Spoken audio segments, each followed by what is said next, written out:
August 11th, 1456.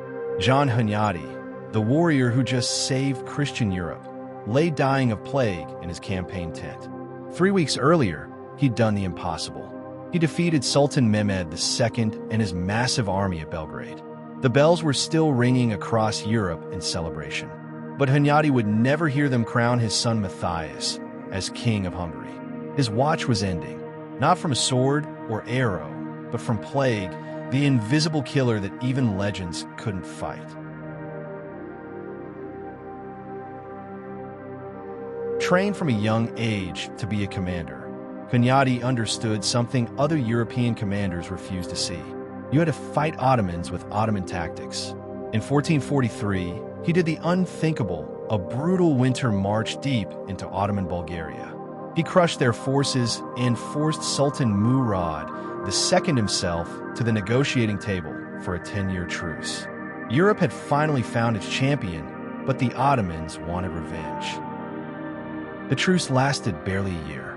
The Pope pushed young King Ladislaus III to break the treaty and launch a new crusade in 1444. At Varna, disaster struck when the king charged straight at Sultan Mehmed's position and died in the chaos. The Christian army shattered. Hunyadi barely escaped with his life. For years later at Kosovo, the Serbians betrayed him and blocked his Albanian allies from reaching the battle. Already outnumbered, Hunyadi now faced impossible odds and lost again. 2 catastrophic defeats that would have broken any other man, but Hunyadi refused to break. He became Regent of Hungary and prepared for one final test.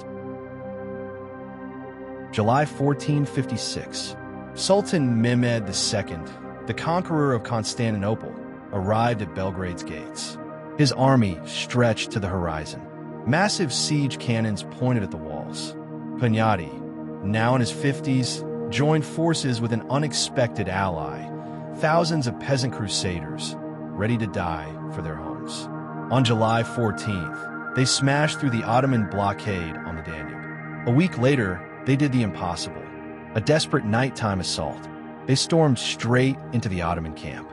Against all odds, the Ottoman army broke and retreated, and Belgrade stood firm. Christian Europe had bought itself decades of peace.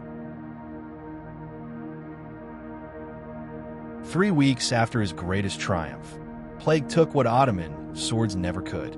John Hunyadi died, never knowing his son Matthias Corvinus would become one of Hungary's greatest kings. But his legacy lived on in an unexpected way. Those bells that rang for Belgrade's salvation became his eternal memorial, ringing at noon throughout Europe, a tradition that echoes to this day.